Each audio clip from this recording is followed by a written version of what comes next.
This is the Shaver Prep Football Podcast, episode 29, season 2, presented by Aquarius Home Services and brought to you by True Stone Financial, 612 Quarterbacks, Pizza Barn, and powered by 10K Construction.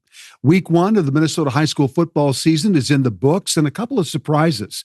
Rushford-Peterson upset Caledonia 21-14, and Andover opened their 6A schedule with a crushing victory over Wayzata 44-20. And our Talk North Walk the Talk winner for his efforts in that game is Andover quarterback Joseph Mapson, 216 yards rushing and 5 touchdowns on the ground, 95 yards passing, and a touchdown pass. A monster effort. And Joseph joins me now. Great football game on Thursday night to open your 6A adventure. What was working for you? What did you keep going back to a same play? What was working? Oh yeah, we were getting a great push all night since the first snap of the game. So I mean, if it's not broke, we don't need to fix it. So we just keep running up the middle. It's opening up different opportunities for everybody to make a big play. So here's your chance to laud that offensive line. Tell me about your offensive line. How well did they play on Thursday? It was amazing. I mean, they just played their hearts out all game. You know, it made my job a lot easier, especially running the ball. But, you know, you got to praise them when they have a game like that for sure. What did you expect when you walked into a 6A football stadium and to start this adventure? Not just for you, but for your teammates too. What was the expectation of starting 6A? You know, just bringing energy, honestly. Like, it's a bigger stadium, more people. You know, it's kind of like it makes the game a lot more fun and also more competitive too. So, you know, we were just expecting to go in there and just play our hearts out, compete, and try to win the game. Were you surprised at the outcome, or did you expect that this would happen? No, I wasn't surprised at all. The preparation we put in all summer and all spring, I knew we had a special team. So tell me about just you as a player. How are you different from, because you've been varsity for 3 years now? Would this be the third? Kind of 2. I played a couple snaps sophomore year, but not much. But you kind of shared that position with another quarterback, and now it's you. How would you describe yourself as a quarterback? What do you think makes you good at that position? I feel like my ability to take care of the ball. You know, I like to keep the ball in our hands and not turn it over. Now, obviously, it's the main goal, but right. I also like to use my legs, so it makes it a lot easier. We can do a lot more around our offense. So the defense can't key in on one thing on a week, so they got to be ready for anything that we bring. When I watch video of your highlights, you kind of remind me a little bit of Caleb Francois when he was at Minnetonka last year and played the quarterback position, but he was really kind of a running back. That's what he switched to this year for the Skippers. Do you see a little of that comparison? I can see that. Yeah, I saw you had a lot of rushing yards last year. Yeah. I mean, is that the game plan offensively for Andover? Is for you to? I mean, these are planned runs in a lot of ways, or a lot of option kind of things. But also, you know, it's first week. We just kind of want to dip our feet in the water, not do too much, but So you're saying that the game plan was pretty simple this week. You didn't put a lot of stuff in there just because you didn't want to overload. Is your offensive line, are they seniors? Are they an experienced group? What was this kind of test for them? And how would you say they did in this first test? 3 of them played quite a bit last year. Okay. Yeah. But they really stepped up. Definitely the that are juniors now, the kids that are juniors now, they really came in and stepped up and actually played really well. So that's great. So you get this win. You're 1-0, and now you get Champlin Park to come into your place for a 6A home game for the first time. And they're 1-0. They got off to a good start against St. Michael Albertville. What do you they always say that the most improvement from a football team is between weeks 1 and weeks 2. What do you expect as you get yourself ready for week 2 from your club? I'm sure you guys are excited, but what kind of improvements should we expect to see from Andover football in week 2? We watched film when we came in from last game. There's a lot of things, a lot of mistakes that we had that we could definitely clean up. But, that's the things that we kind of got to focus on, but we also got to stick to the basics too. We can't forget about that. But Chamberlain's a solid team. So, we're not going to do anything different. We're going to prepare like how we did all summer and come out and compete. Well, I appreciate you joining me.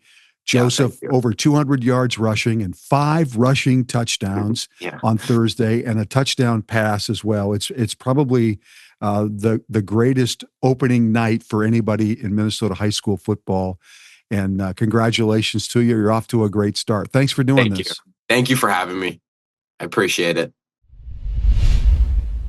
The Edina Hornets opened the season with a big win over Hopkins, 49-21, and stud quarterback Mason West threw for over 200 yards and 4 touchdowns. It's football right now for Mason, but the NHL is hopefully just around the corner. Edina quarterback Mason West, who will someday be playing in the NHL, but not right now, joins me live, of course, coming back for one last go around in football before you really take off on your high school or your college hockey and professional hockey career. Thanks for doing this. You've been everywhere this summer. Obviously you got drafted in the first round by the Blackhawks. Super exciting. We'll talk about that in a second. I watched your interview with John Gruden. That hilarious. Looked like so much fun. How much preparation time did you have before you and John sat down to talk? I think I had like 1 minute, really. I didn't really have any preparation time. I really didn't know what was like going to happen or what he was going to ask. And right as I joined the call, it was weird just seeing like John Gruden right there. And I've always like watched him on TV with football. So it was cool. It was a really cool experience. So we should explain this. You win a state championship in hockey last year for Edina. When you were in here last year, we talked on this podcast. You didn't quite, at least you didn't let me know where you were leaning. You were kind of, you weren't sure. Yeah. Were you always thinking, though, that hockey was going to be it? You just had to see some of the pieces fall into place. Yeah, I would just say I really didn't know until I went to Fargo. Okay. Obviously, like after I finished the Edina hockey year, and I loved that year, and I thought I played good throughout the whole year, and we played good as a team. So I kind of just started to love hockey more. And right as I went to Fargo and kind of just saw the next step in the path for me, and I felt like I got so much better there just in the span of a month. And I feel like if I was there for a whole year, that'd be really good for me. So that's when I kind of started to love hockey a little bit more, and that's kind of why I chose to pursue hockey. So the Fargo Force are in the United States Hockey League. So you go there, you play about 10 games or so. Yeah. You will leave after football this fall, and you will return there. How many games will you get in there before that ends? And then you start thinking about your college. Yeah, I should get around like 45 to 50 regular season games. And then depending how good we do in playoffs. So, and how does that help you in your development for hockey? Yeah, I think honestly, just going straight from the USHL to the high school league, guys are a little bit bigger, more physical, stronger, faster. So you have to adapt to that, which I think I do a good job of. But I think it's just more of awareness than anything. I mean, obviously everyone in USHL and high school can pass, shoot, score. So you just got to be aware of those big guys, and things happen faster. So those little quick plays, you got to be more adaptable to. And I think I did a good job of that, but that was kind of the biggest thing for me to transition into. And I think I kind of did well with that. I think our coaches really helped me with that too. So you make the decision, though, I'm going to come back and play one more fall of football at Edina. I'm sure Jason Potts was thrilled. I'm sure your teammates were thrilled. Was this a hard decision? Or, I mean, because you kind of got things laid out where you want them to go for your future. Was this easy or hard to decide football? Yeah. It was easy. I mean, I've always loved playing football. I've played football, baseball, hockey since I don't even know, since I was around like 4 or 5. So it was pretty easy because just seeing guys like Anders Lee do it makes me think I can do it too. I think he's doing pretty well right now. Yeah. So I think just seeing him do it really gave me more confidence that I can do it. And I want to be loyal to my teammates. I played with these guys since I was like 7 years old. So I want to go try to chase something For special. those that don't know, Anders Lee played quarterback at Edina, played hockey. Now the captain of the New York Rangers. He sat in your seat a year ago. He and I talked. I've known him for a long, long time. And he has made that transition. Did you talk to him about this? Because he's you're in the same position he was when for sure. I've talked school. to him about like 3 or 4 times actually. Yeah, before the draft and kind of before the recruiting process, I guess, with my decision to go to Michigan State. What did he tell you? He wanted me to go to Notre Dame, but of course he did. Yeah, but I think he just wanted me to be a kid. That was like the main thing he said, is to have fun and being a kid. I mean, he wishes he could go back and play with his high school buddies, and that made me realize like how special it is. So I'm in the best time of my life right now as I'm playing with my high school buddies and kind of just having fun playing both sports and kind of just still being a kid while I am. I feel like when we walked into the studio today, you are bigger, taller, stronger looking than you were a year ago when you sat here. Have you grown? I think I've grown around like 2 inches. Holy cow. Yeah, I've gained around like 5 to 10 pounds. 6, 7? Yeah. Mm-hmm. College coaches are going like, what? That's the perfect height, weight to be a college football quarterback. Mm-hmm. Wow. Yeah. How do you balance all this stuff? Because your focus is hockey. You know that's what you're going to do. Yet you got to find a way to prepare yourself to play football this fall. Has it been easy, hard? How have you done that? I think, I guess going into my senior year, it's a little bit easier. I mean, obviously my sophomore year was a bit more difficult, but I think once me and my mom kind of set out a plan to kind of manage everything, it really made everything less stressful. And I think now that I have a good routine and everything, I mean, I can wake up, work out, do hockey and football in the same day. I'm kind of used to it. So I do a good job of kind of recovering, taking care of my body so that I can be ready for the next day and those games on those Friday nights. But I think the biggest things for me was just to sit down with my mom and get a routine. And I've kind of done that for around like 2 years now. So I'm kind of used to it and feel comfortable with playing hockey and football every day and working out and also kind of just having fun. Is it a little bit difficult though for the mental side of preparing for football when you know that this is short-lived, that you're going to go play hockey? Yeah, as a career? For sure. It's definitely like tough to think about that.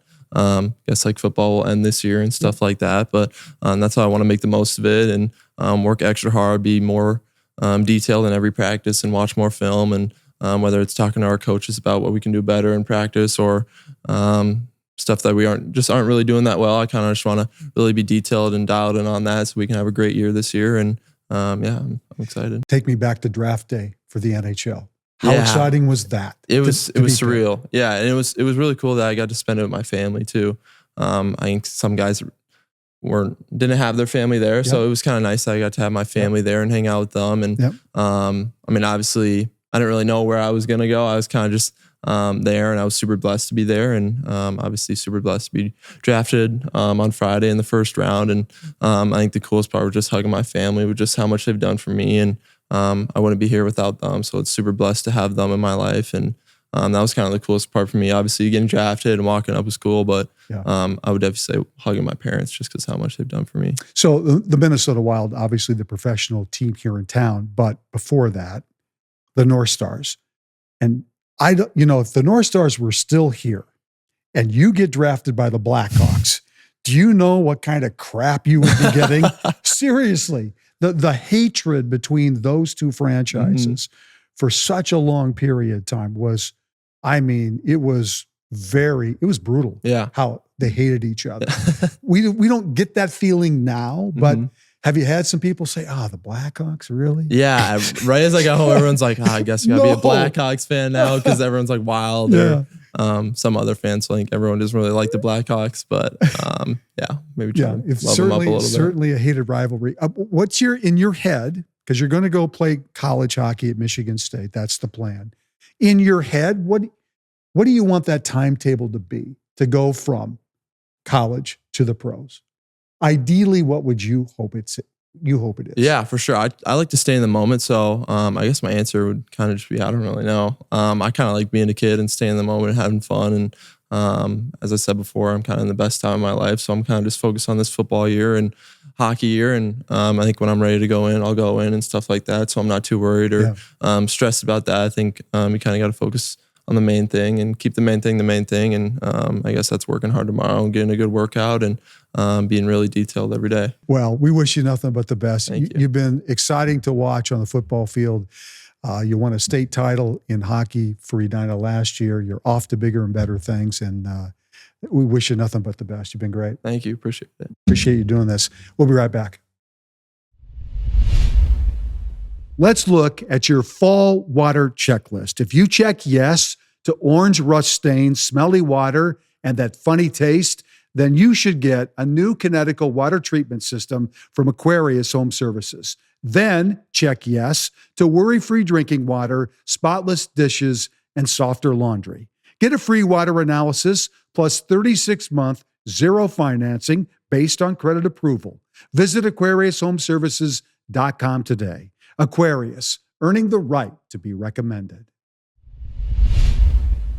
Defending state 4A football champion Becker will host Hutchinson on Friday night, and on that night, they will reveal their Mount Rushmore of football players that spans 55 years at Becker.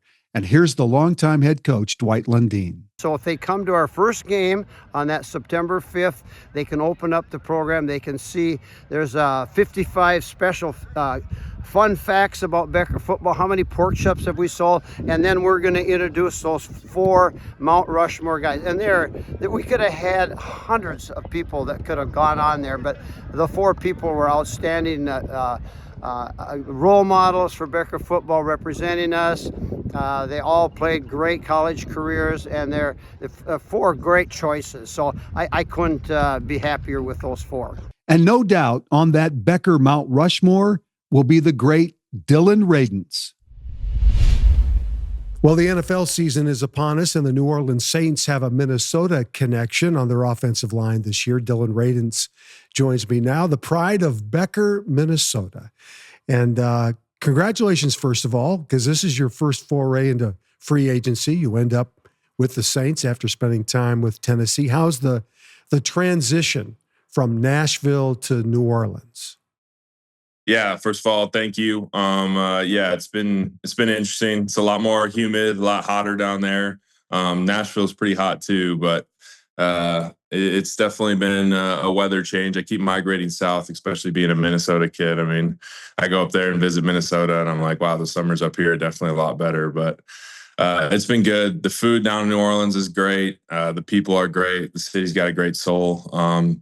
Excited. The new coaching staff has been phenomenal. Just getting this team together. Kellen Moore's done a great job, and yeah, we're excited to kick off the season starting next week during camp. What sold you on New Orleans when you were looking around after you decided that you were going to make that move? Ultimately, you got to look at your options, and through free agency, I wasn't the highest priority guard on the market, but at the end of the day, it came down to a few teams, and like I said, Kel Moore just won a Super Bowl with the Eagles. He coming in, hopefully bringing some of that juice there. And then the O-line coach, when I had a meeting with the Saints, Nugent, he was great. So just a culmination of a lot of factors. Just ended up me wanting to choose the Saints just because coaching staff and the culture that they're going to instill there. So I love your story because you moved to Becker early in your childhood, first grade, around there. Circumstances in your life, your father passes away, and Dwight Lundeen is there. I can't think of a better man in this world than Dwight Lundeen. Talk a little bit about your relationship with him and what that's meant to you over time. Yeah, for sure. Like you said, I moved to Becker in first grade. My dad, he wanted all of me and my brother to play football. I think I was in first grade during that 05, 04, 06 stretch where they went to 3 back-to-back state championships.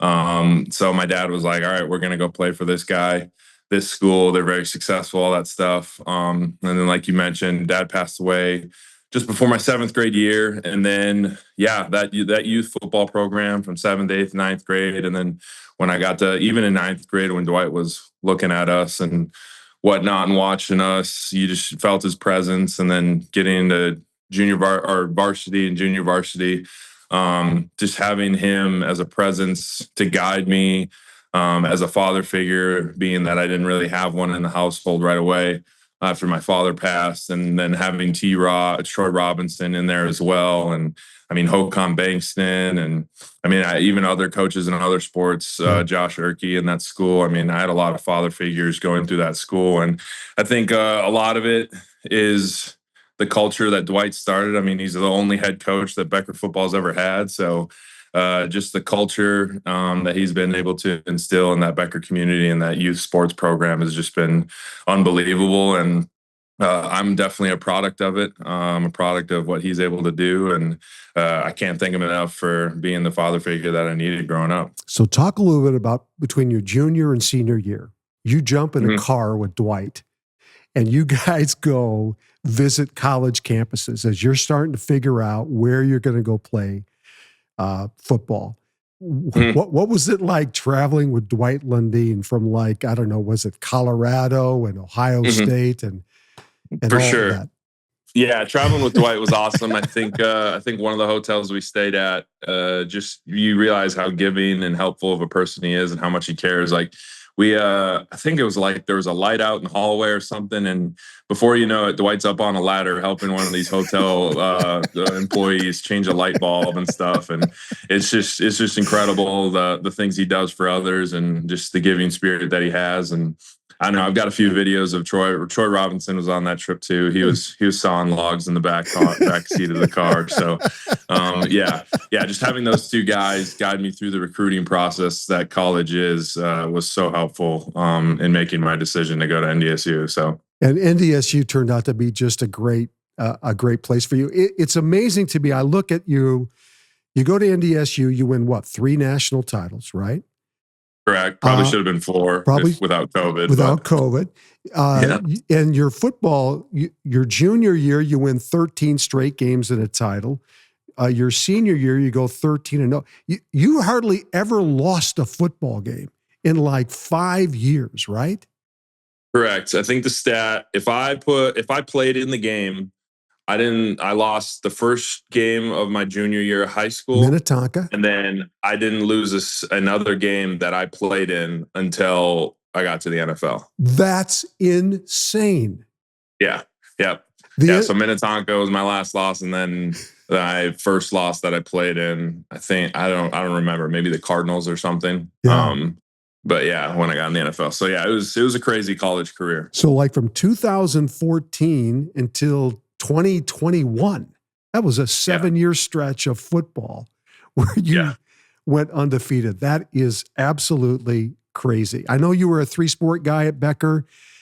We talk about on this podcast, it's a high school football podcast for players, coaches, and fans. We always talk about, and I get a lot of guests on here like yourself, that preach about being a 3-sport athlete and how important that is. How about for you? What did being a 3-sport guy do for you in the football sense? I'm a 3-sport guy through and through. I think my opinion is always going to be that kids should be a 3-sport guy.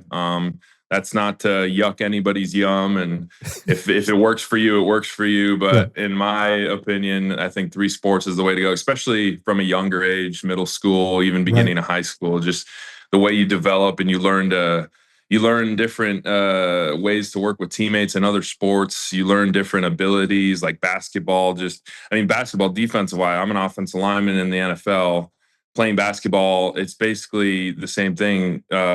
Playing defense on basketball is just like being an offensive lineman to a certain extent. So you learn you have quick feet, get in front of people, shot put and discus, great feet control inside the ring in track. And then I did a little bit of high jump. I mean, I wasn't great at high jump, but just stuff like that. I think it just teaches you as a kid, especially when you're developing and growing. And especially me, like I grew so much between height wise between like my freshman and sophomore year. So it was just like being able to have 3 sports to grow into my body with was just so helpful instead of just trying to focus on one. And then you might get burnt out or frustrated or whatever, but just keeping it lively and keeping it learning. So I'm a huge proponent of 3 sports, and I think it helped me out tremendously. So put on your coach's hat for me for this. There's offensive linemen that are watching this, young guys that are want to end up playing, college football down the road, whatever. What are the most important things now that your experience has shown you are the most important things for these young guys to be thinking about? What do you focus on? What are you trying to do to get yourself better at offensive line? I say, in my opinion, I could boil it down to three things. I think it's footwork. You got to have a good base underneath you, have great feet. Always working on foot placement in every single block that you can have, whether it's run block or pass pro. I think it comes down to your core strength and your ability to balance. Those two things are massive in O-line play. Being able to get in and out of good positions with that is huge. And having a good core strength and good balance helps you do that. And then I think your hand placement is massive, because if you have bad hands, it doesn't really matter what your feet or your balance does, because people can just take control of your chest and move you wherever you need to go. So I think a combination of those three things is vital.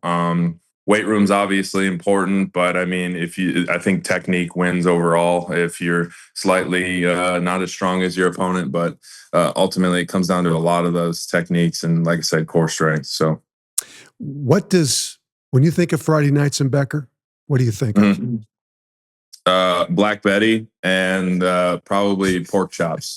So yeah, we scored a lot of touchdowns when I was there. So that song rang true every single time. And then a lot of Sweet Caroline after the game. But yeah, definitely those songs. And then those pork chops they had on the grill were absolutely delicious. Dylan, thanks so much for doing this. Good luck during the football season. Stay healthy. That's always a big thing. And I know you're watching Becker from afar. They won the state title last year. He's just the man's amazing. He just keeps cranking, doesn't he? Just keeps winning. He They're just number keeps one. winning. Yeah. All right. Thanks for doing this. Appreciate it. Yeah. Thanks for having me. 10K Construction is your one stop for all your general contracting needs, whether interior, exterior, residential, commercial, or multifamily properties. They build relationships with their clients, and that's how they've grown their business, through referrals. Plus, they are teaming up with LP SmartSide to become Minnesota's premier siding installer. And they're also partnering with IKO Shingles as well. They've got the best of the best to do the job right. 10K Construction covers both Minnesota and Wisconsin. Now, the rumor is they charge a little extra because it's Packer land. I'm not sure about that, but what I am sure about, 10K Construction is the company you want handling all of your general contracting needs. Go to 10kconstruction.com for details. This episode is brought to you by 612 Quarterbacks, Minnesota's premier quarterback development program. At 612Qs, they're committed to creating a high-quality quarterback development program, both affordable and accessible. Their training goes beyond the basics, not only focusing on proper throwing mechanics and footwork, but also building strong football IQ, leadership, and resilience. Their mission is to educate, inspire, and challenge athletes to raise their standards on the field and in life. Through training and mentorship, they're building more than quarterbacks. They're building a community rooted in growth, accountability, and shared success. Learn more today at 612quarterbacks.com. All right, we're going to talk district section football with three guys who are really ingrained in all of this as we start a new 2-year cycle for schedules in high school football. Will Wackman handles the 5A, Ted Schultz, the 6A, and Eric Brever handles the 4A. You guys, 42 teams moved either up or down from a year ago in high school football, most of those in the 9-man, 1A, 2A range, but there's been some shifts going along, as there always is. Will, I'll start with you. Is this a crazier year than normal, or have you guys been able to kind of manage all of the movement here and get people, get teams in the right place as we start a new year? Well, I would say it's a learning year because we've done this now a second time and Eric's bringing it into 4A. But I think the biggest change was Moorhead. leaving. So that affected Ted with Ted's crew at 6A. It affected 5A, and they're a heck of a football team. You know that. And now there's that trickle down effect. They go up, who comes down, who's not used to 5A, who's used to 6A, that type of thing. So now it just throws another curveball at us that we got to try to figure out. So that's what we do collectively. And then we kind of take our own class. And we should also say that it's not always just based on enrollment sometimes, right? I mean, there's always discussions about where a football program is at a certain point. Talk about that, Eric, because there are teams that, I know Ted can speak to the Maroon in the 6A, but there are teams that I've noticed in the schedules the last couple of years, you've tried to give, I guess, relief in some way or another. Yeah, we really spend a lot of time working on that because our overall goal is to find a competitive schedule for every school in the state. And I always tell schools, and I truly believe this is true. We look to try and get every schedule a 4-4 record. And when you look at it on balance, that you put teams and schedule them such that they could be 4-4 every year, and that gets hard sometimes because some schools, who are good programs, I'll throw a Becker for example. They're a phenomenally good program. They've been perennially at the top of the class in 4A. How do you get them 4 competitive games? And then you have other schools on the other end who are really struggling, and how do you find 4 competitive games for them? But that's the task that we look for, in our scheduling itself. So I noticed in 5A, for example, the previous 2 years, Will, you were finding competitive games. Mankato's coming to the Metro. They're playing 3 games here this year. They did that over that 2-year cycle. That was a change from what we've seen in the past of the schedules. Is that kind of here to stay, where you are going to try to get more competitive games for the programs that are in a better shape at certain points? Yeah, I think, the 3 of us really care about football, and football is such an important thing for communities that if you lose it, it's very hard to get back. So, I think a success story is like Two Rivers. They were struggling. They've now are starting to roll. In fact, we're playing them the first week. I think they went 7-1 and 7-1. And, you call their AD and say, how did that go? And they said, well, wow. All these little boys are wearing jerseys. The crowd it's packed at school. That's what we're trying to do. We're trying to create games. We don't want people getting on buses and going, why are we getting on this bus? Either way, we want a competitive game, and it's funny. A lot of people go, wow, Elk River's this great program. They're a great program. Coach Hamilton does a great job. They forget they were state champs, then they were 2-6, and then they were state champs. So 6 teams actually beat them. So, that's what you can do when you put competitive matchups. And I think people want to see that. I don't know a parent that wants to go, well, let's go see a blowout. That's not what we're trying to do, but we're also really trying to help those programs a lot and keep rivalries going. Right. So Ted, you handle 6A. Did you send an I'm sorry letter to Moorhead? since you put them in the West with Eden Prairie, Maple Grove, Edina, I mean, good Lord! I mean, welcome to Class 6A. Yeah, I would say once it got announced, there was an area code that showed up on my phone quite often, and I tried to explain that I don't have that magical power to place you. I just have the ability then to adjust where it's going to go. But no, with all respect to Dean and the crew up there, they really communicated well. They're ready to dive in. It does create a unique dynamic because we're either going to go north or west, and both present different challenges to where where they end up going. And it just happened they got placed in the West, which is really competitive, and it will be and they're very good. So they have a ton. I think of I saw somewhere 3 or 4 Division I players, so they should fit right in and have maybe some of the best talent in there as well. But when you try to balance the seating with the relief, and it gets to be such a dynamic, and then you try to fit the puzzle pieces in, and they got placed with us in the West. So talk a little bit about the Maroon in 6A. And again, there's only 5 teams in the Maroon this year. Coon Rapids opted to stay 6A this year. Eastview, Park, Hopkins, and Roseville. How do you see how 6A has the Maroon in 6A to give them competitive schedules? How has that turned out, do you think? Or is it still very much a difficult thing to do and a work in progress? Yeah, I think it starts with listening, really. I had to go back 6 to 8 years ago, listening to the schools, and we heard a large cry from a lot of schools saying we want to have accurate section seeds, and we also heard a large cry from schools that say, hey, we need some relief. I think we've came up with kind of a minutia. I'm going to say it's not a tight rubrics, but it's flexibility to kind of meet both those needs of the 6A schools. And yeah, I think the maroon and the relief really gives, if you talk to those schools and those ADs, like Buffalo was in it last year, and in Eastview, I think of, and it was Ben Hopkins and Park and whoever's in it this year. It gives them a chance to that 4-4 goal that they talked about with the 4A and the 5A. And then they also get a chance to jump back into their home sub-districts that are based on the sections to kind of see, okay, we got 4 or 5 games in this pot, we get 2 or 3 in this pot here. And so they get a nice overall experience while having some success, while still playing a lot of the teams. So I feel like the approval rating, 2 things I would say is over 90% when we'd survey after each year, which for 6A with all the high opinions that people have of what 6A football should do is pretty good.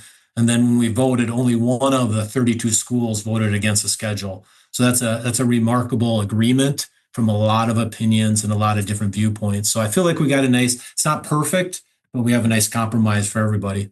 And that's really one of the secrets here is you can't make everybody happy, right, Eric? I mean, it's impossible. You're going to set a schedule. You're going to set up districts and sections.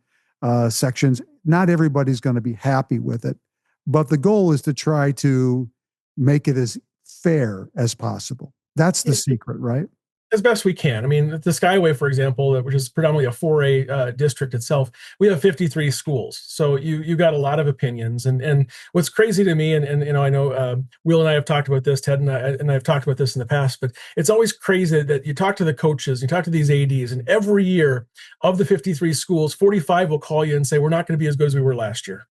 Like, that's just not possible. It's just not possible. It's going to be fine. Everybody's kind of in the same boat. And every year, as John Gallardi used to say, I replace irreplaceable players with more irreplaceable players. So we'll be okay on this. So what do you think, you guys, as we just look at football as a whole for me right now, off of the topic of schedules and that kind of thing, where's football right now in Minnesota? Will, where do you think it sits? Are we in a great place? What needs to happen? And all three can chime in. What needs to happen to make it better?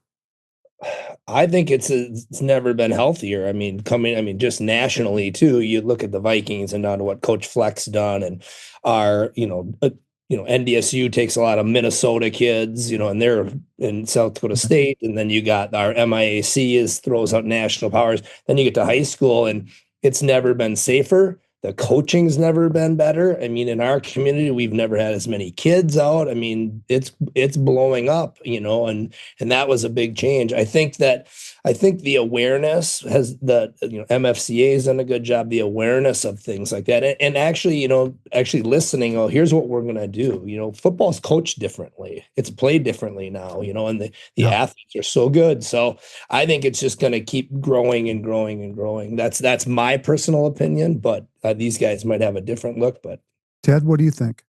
Yeah, I would just echo the first thing that jumps out to me is the safety of the sport. Is we all know from when maybe we played or coached to where it is now, it is light years difference in terms of the experience kids get, and it's done awesome. Our coaches are so well prepped and so well prepared at whatever the level is to teach the game the right way.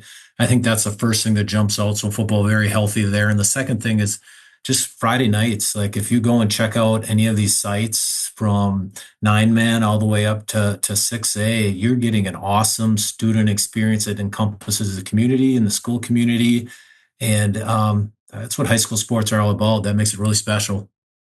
Yeah, I think, I totally echo what Will and Ted both say here. It is the front porch of your school in many ways, the football program, and Friday nights are sort of a celebration of the school community. You've got dance teams, you've got bands and all sorts of things. That's what it's supposed to be. At the same time, I think you're seeing some schools, particularly in the urban centers, that they're just going through demographic shifts. Austin is a great example. They've, a phenomenal power for years and years, and they've kind of fallen along with their community, just changing over into communities that might not be as football centric as they once were. To that end, we're trying to be creative in terms of what we're trying to do. In the Twin Cities, for example, we're allowing a Minneapolis-St. Paul championship game this year, a Twin Cities championship for the first time in about 10 years. So there's some excitement to be able to kind of bring some of that stuff back that we haven't had for years, because now we can do it. And we facilitated that, and credit to the coaches in the Twin Cities itself for saying, hey, this is important to us, so let's do it, because that's what our changing communities need. So we were fortunate enough to be able to accommodate it, and we think it was important to do it. So in the sport of football, there are many thankless jobs. There are many. And you're looking at three guys who do basically a thankless job to coordinate the schedules, the sections, the districts, to make it all work. So thank you guys for your help. Thank you for making football a great sport. And if there are anybody that wants to complain, they now know who to find. Mm-hmm. There they are, right there. I can't imagine there's anyone that has a complaint about high school football. Oh, my God. Hey, guys, thanks for doing this. Appreciate it. Thank you, Randy. These days, you can get a checking account, a credit card, or a mortgage just about anywhere. But what you can't always find is the personal touch of a neighborhood credit union like True Stone Financial. I've known the folks at True Stone for many years. They put people first. They take time with you, they get to know you, and they use their expertise to connect with the services that help achieve your financial well-being. True Stone is a not-for-profit financial institution owned by the very people they serve, and they're in your neighborhood. Visit truestone.org and get to know them. They can't wait to meet you. True Stone is an equal housing opportunity lender. Our Talk North games of the week on Friday, September 5th. Wow. 6A, Eden Prairie at defending champion Maple Grove, who's handled EP the last few times they've played. And in Class 1A, Eden Valley Watkins takes on Minneota. The Vikings are riding a 34-game winning streak. That game definitely one to watch. The Shaver Prep Football Podcast drops every Monday, and you can catch us on YouTube and where podcasts can be found. My thanks to producer Alex Haugen and the great folks here at Talk North. Thanks for watching and listening, and we'll see you next week.